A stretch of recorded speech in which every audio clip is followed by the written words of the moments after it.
What's up, everybody? Good morning. Welcome to Trading Live with Bubba for Tuesday, the 3rd of June. Well, I can tell you this. It's like a repeat of yesterday, very quiet. Markets were down sharply overnight and have rallied all the way back. Again, and it's not creating a lot of opportunities for us to day trade.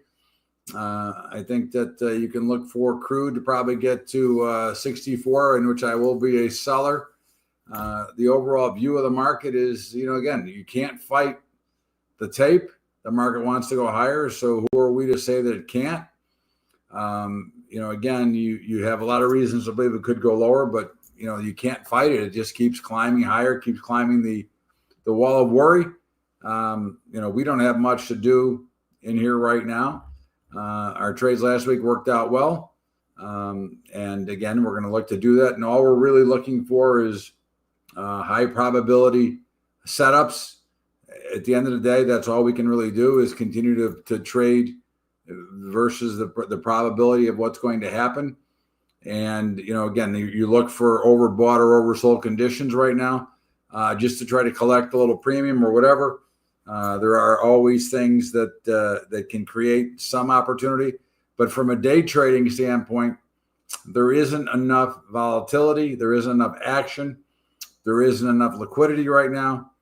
Again, if we get one, we'll trade it. This would have been one here in crude oil back a couple of bars ago. But again, now we're past the time of where we would have gotten in.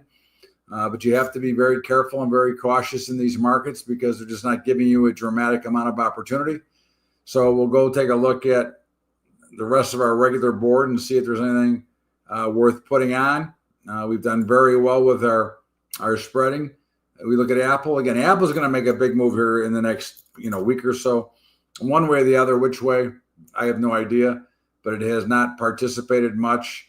And it's getting ready to, it's getting very tight into consolidation, which would suggest a much bigger move coming. Amazon, again, really not a reason to buy or sell. It is coming up to some short-term resistance, but certainly if I'm going to be a seller, I want to look at where it's overbought. If I'm going to be a buyer, I want to look where it's oversold. And until we reach those points, for right now, with what's going on in this market, I've got no real interest in getting involved. Coin having a nice little pop today. But again, where is it? It's really just in consolidation, stuck between 240 and 280. It needs to get well below 240 or well above 280 for me to want to get to trade it right now. Crowd looks like it wants to hit 500. It certainly would be a look at a trade now. Here's the concern with crowd. There's a very high probability it's going to hit 500. Now, I'm not going to buy it into these overbought conditions expecting that to happen, but I do expect it. And at that point, I would look to be a seller. So yes, we are overbought right now, but I'm going to go ahead and wait. There again, look at the lack of interest in the overall trading of the market. So it really doesn't give me a reason to want to get overly involved here, especially because I do expect that 500 level of the print. The markets are very, very much drawn to whole numbers, big whole numbers, especially at all-time highs. So I would expect that to happen. Meta is very close, and certainly I could look at Meta, and I will. Hold on. Let's pop it up on my other screen so I can see what we got. META, Michael Echo Tango Alpha. And I'm going to do all these spreads will be for Friday. Okay, and so I'm going to sell a call spread here. Let's see, it's the 670, 250. Come on, show up. All right, for $1.12, yeah, I can do that. I'm going to do that one, 670, 250. Go ahead and do that. And that filled, so we're good there. Google, actually going the other way. I guess back to the mean, but as we did last week, we sold it. It worked out perfect. IWM, again, reaching, but not getting anywhere where we really wanted to go right now. So again, I'm not really in much of a hurry here. Microsoft, virtually untradeable right now. It's in an extremely tight range. Not much to do. Let's see if anything's happening over here while we're waiting.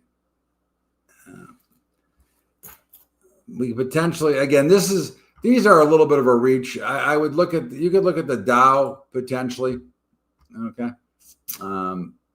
You're up near the high. We would need a red bar here to go ahead and sell it here. Let's see what happens. See how it plays out. Bitcoin is popping pretty sharply right now. So let's see if we can get a trade here. That's what we're waiting for. We're waiting for a red bar. We're at the all-time, not the all-time, excuse me. We're at the highs of the day and making new highs as we speak. Okay, ripping up as they go. So we'll just have to sit back and wait till it gives us the trigger, and let's see if anything else, while we're getting this hard rally, let's see if anything else is starting to qualify. Not really. Really pretty thin. So let's go back here. The stop on crude right now would be 42,522. 42,522 if we get an order. We don't have one yet, but it looks like we might be getting one. 42,522.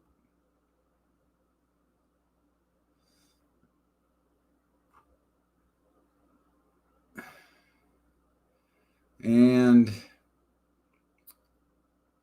gotta wait it out. Gotta be prudent about the wait. All right, you guys can go ahead if you want to take the trade. Go ahead. I'm gonna go ahead and enter mine now.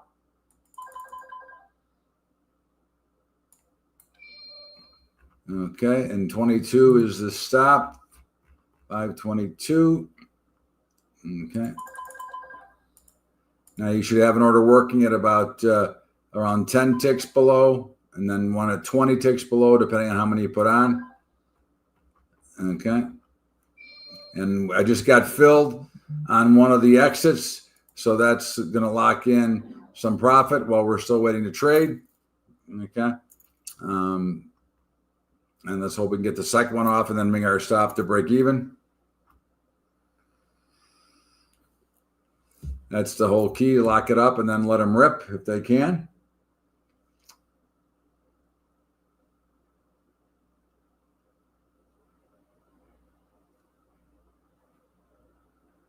And we're just hovering around where we got in. So we got one off with a little bit of a profit. And now we're waiting to see if we can get a second one off here. That's, all we can, that's all we can do is be patient and wait. And while we're waiting, okay, we'll go and take a look at a couple other stocks. MSTR, this is really not much to do. Okay, it was something a couple days ago when we talked about it, but it is a very, very volatile and very, very expensive option to trade. So we have nothing here now anyways, but it did pop as we might have expected. Nugget was a sell. We did this actually last night on my Monday night call because, again, it was very much overbought. NVIDIA getting close to being a sale once again. Right now, not much. The Qs waiting for a little bit more of a rally once again. All right, I'm going to tell you to go ahead and go to break even on your stop on the rest of your Dow futures if you took the trade. Okay, it's enough time. It either should fill or we'll take the small profit and move on. Okay, that's what we're looking at here. Let's go back over here for a minute. So again, either it's going to break or it's not, but I'm not going to take a loss on this trade now. I'm taking either, again, it'll be somewhere between $15 and $150, depending on the contract that you're trading. But that's locked up and we can still get more. So we have to sit back and wait and let it trade. And now because we're close, I want to see what goes on, and then is there anything else happening anywhere else? And then no, the answer is there is nothing else to do at the moment. Okay, so we will sit here and we'll watch this. And I am stopped out now with a profit of $15 on the micros, 150 on the big ones. All right, so let's see if anything else is going to appear while we're here. And the answer is not right now. So let's go flip and finish our other stuff. SMCI did pop up. Thought it would pop up. We don't have any trade. We stayed away from it here because it was not enough action. XYZ breaking out. Need a little bit more of a rally before I'm going to get ready to sell it. SPY, same thing. Need a little bit more of a rally. Tesla, again, same thing. So you're seeing a lot of common threads here of very little to do. Win, nothing. XBI. XBI is interesting. Certainly you could look at XBI as one to sell some call spreads on. Let's see what they look like. XBI. And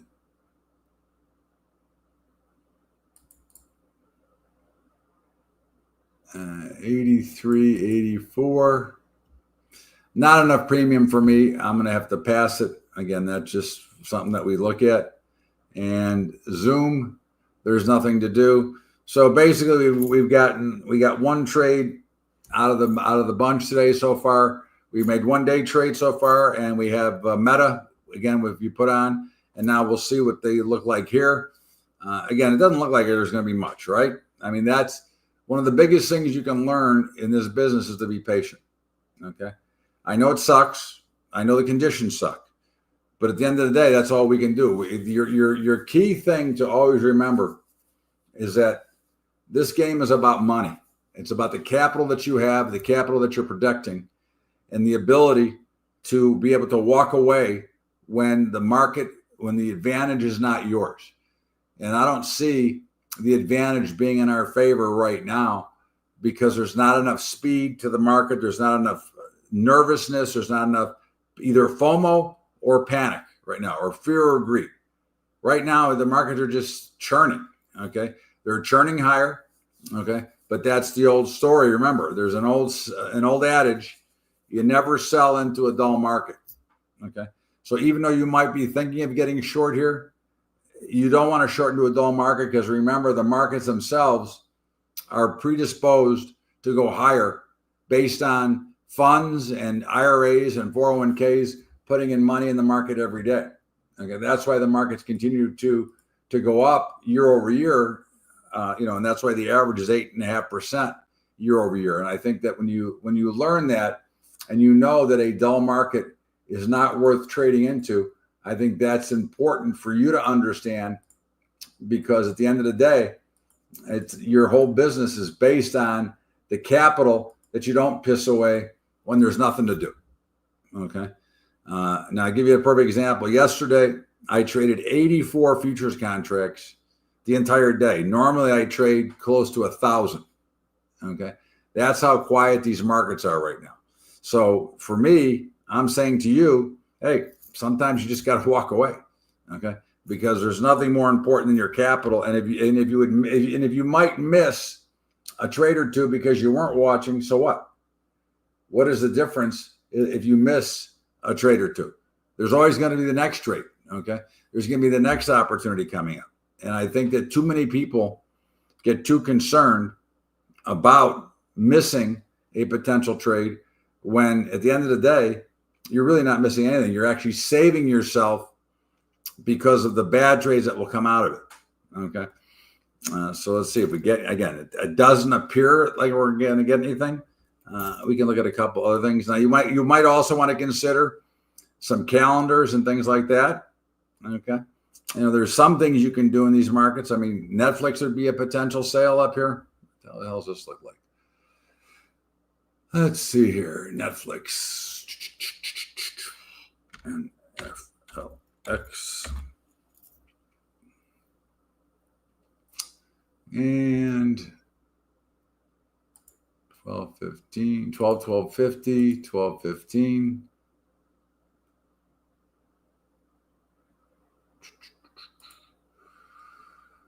$1.25. Oh, it just jumped up $2. Interesting. Okay.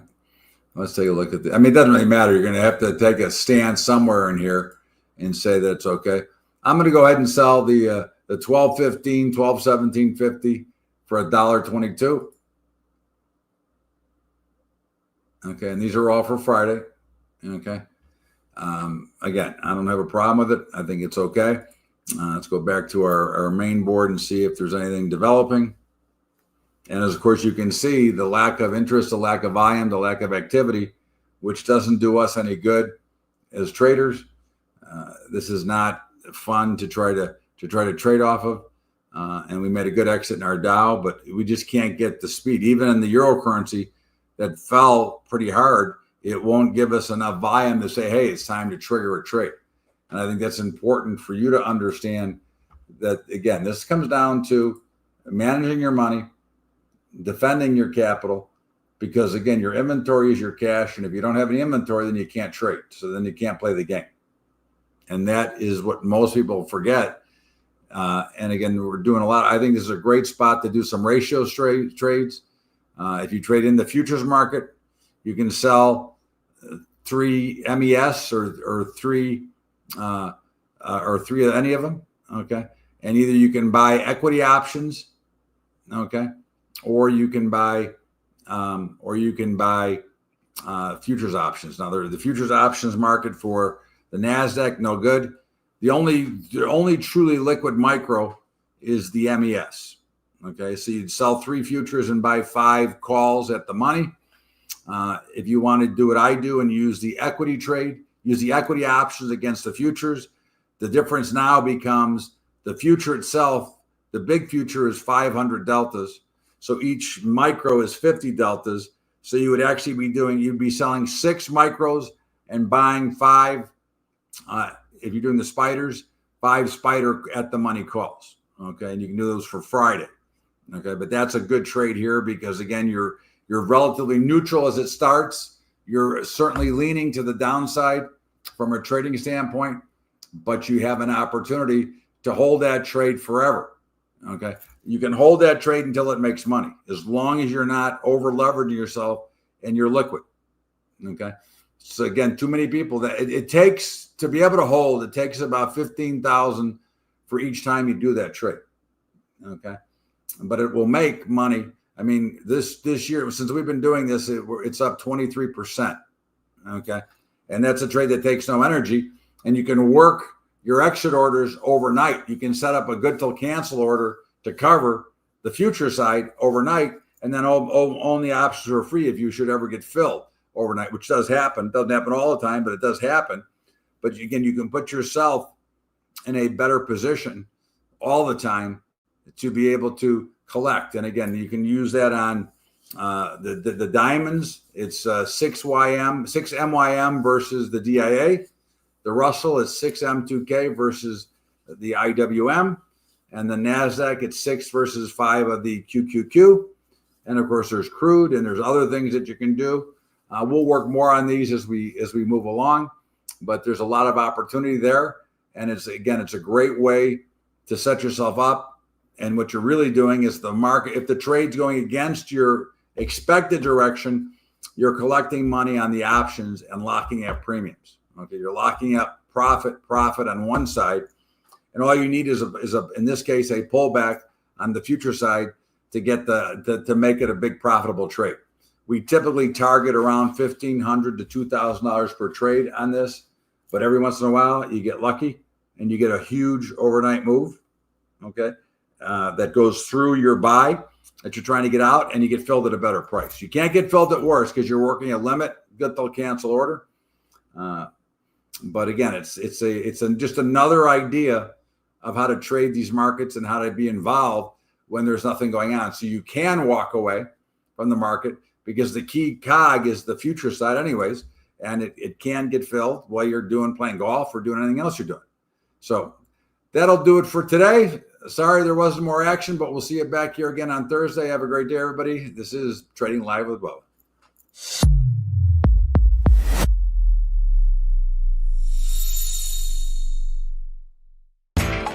You know how the financial world goes. Here comes the buzzkill. Please make sure to take some time to read this boring disclaimer. We will owe you one.